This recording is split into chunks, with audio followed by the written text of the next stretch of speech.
Hey everybody, I recently printed some photographs and I made them available for sale on my store. But this got me thinking about printing photographs in today's digital first world. Now, I've looked at some of these YouTube videos online and I've seen a lot of videos by photographers talking about why they should print their photographs. Many of them seem to regurgitate the same points over and over again. So I want to take a little bit of a different approach today. As you know, photography was first a physical, tangible medium. And it's in this form, books and prints, that the medium excels, in my opinion. We've made a lot of inroads in terms of the advancements of digital photography, and that's all well and good. But I think we're missing an essential part of, the legacy and the history and the art form of photography if digital photographers are not printing their photographs. I think this is why over the past few years we've seen this resurgence in film photography, because people are missing that kind of essential DNA of the craft. And I think there's something special about the print, which I'll talk about today. But first, let me show you some of my photographs. You can kind of see them back here on the wall. I'll show you what they look like.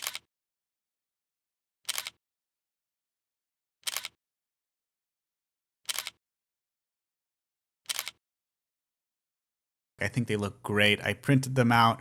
I bought these cheap frames from my local hobby store. I bought these cheap mats and I framed them and I put them on the wall, and I think they look pretty damn good.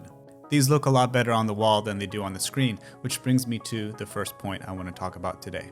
As I mentioned earlier, we're living in a digital first world, right? And most of the images that we encounter today are on the screen. They're digital images. So the context from which we view images and photographs usually come from the context of social media or screens or the infinite scroll. Our images are placed or shared on like a roulette wheel, so to speak, of other images. And people are looking at our images in waiting rooms of doctors' offices, on school buses, on wherever, on the toilet, right? We have little control in terms of the context from which our images are being shown. And on top of that, we don't know what our images are coming next to or are juxtaposed against. Like, think about the landscape photographer whose images are next to cat videos or fart jokes or something like that. We have little control in terms of the context.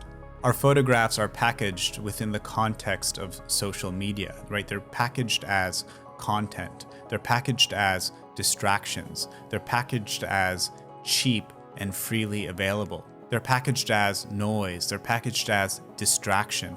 About this time of year, every year, people push back against social media as distractions. And unfortunately, our images are bundled together with this distraction factory that we call social media. And this context impacts the way that we see and the way that we receive and regard these images. Looking at printed images gives us a different context. We can see them on walls, we can see them in museums and in galleries, we can see them in zines or in photo books, right? We have control to present our images in a different context, and I think a better, a more wholesome context than the social media context, right? The digital context. Printing our images also gives us a different relationship to them. Because of the flood of images and the deluge of images that we're seeing on social media, the printed image commands a certain respect. A printed image asks us to regard it. It asks us to look at it, to pause in front of it, to linger, to scrutinize the image by virtue of the print alone. The print commands respect. The very fact that the image is printed says something about the image. It says that this image is worthy of being printed. There is something special about this image. Look at it closely. The print gives the photograph a certain aura.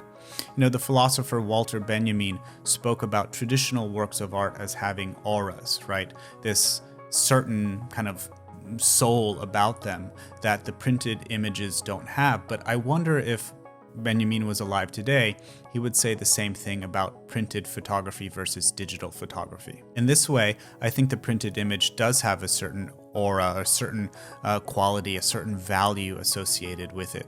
And this is especially true when we think about what the internet has done to the arts in general. It has devalued the arts in a way. Think about what the internet has done to music and movies and books and photography. The internet has devalued them, it has cheapened them to the point where we expect to consume them freely and cheaply. They're disposable, basically. If digital photography kind of devalues and cheapens the art, then the printed photograph in books or prints appreciates the value. It puts a premium value on the printed, on the physical artifact. I think printing also helps photographers make better work. Think about it. It forces us to pay more attention to our work. It forces us to curate our work. To print a photograph is to make a value judgment. It's to say that this photograph is better than that one. This one is far more worthy of being printed than this one. This one commands more respect. It's better than this one. Sure, you can do this with digital photographs, right? When you're putting digital photographs in a digital photo album, right? You don't want to dump all of your images into that. You want to select them. But I would say that the value and the cost of actually printing is even more rigorous, right? That act of selecting images for print is even more rigorous, more exacting than selecting images for a digital photo album. Which means the very act of choosing and selecting images is the act, as I mentioned before, is an act of placing value. It's an act of placing merit. It's an act of saying that this image is better than that image. We are no longer playing the role of photographer, and we're becoming an editor. You're forced to take a critical stance on your own work. You're forced to look at your images more closely. You're forced to think about your images outside of the context of the screen. Printing our photographs and seeing our photographs in print immerses ourselves in photography in a way that digital photography can't. In his letter to his nephew, the photographer Sergio Lorraine recommends that he print out and cut out and save all of the great images that he encounters and to place them on the desk, to put them on the wall, to immerse himself in great photography. This way, he could be immersed in interesting work instead of just being inundated with mediocre photography. He can surround himself with good work. Decorating your home with your photography or the photography of your friends is one way to do that. Looking at photo books is another way to do that. For sure, it's easy to bookmark or save images from the web, but let's be honest, right? We've all done that, and how often do we actually go back to those images? Printing them out, framing them, putting them on the wall, putting them in photo albums. This lets us review these images in a more immediate way, right? They're more present in our lives when they're on the wall as opposed to, say on some hard drive or on some bookmark folder somewhere on our computers. And printing can be cheap. You don't need large prints. These frames with the mat cost me less than $5 each, right? And to print the photograph is not that expensive. These photographs are 6x6 inch square prints. They're not expensive to make, and they look really good, in my opinion, on the wall. And if it's that cheap, why not do it anyway? So decorate your house with amazing photography. You'll be better for it.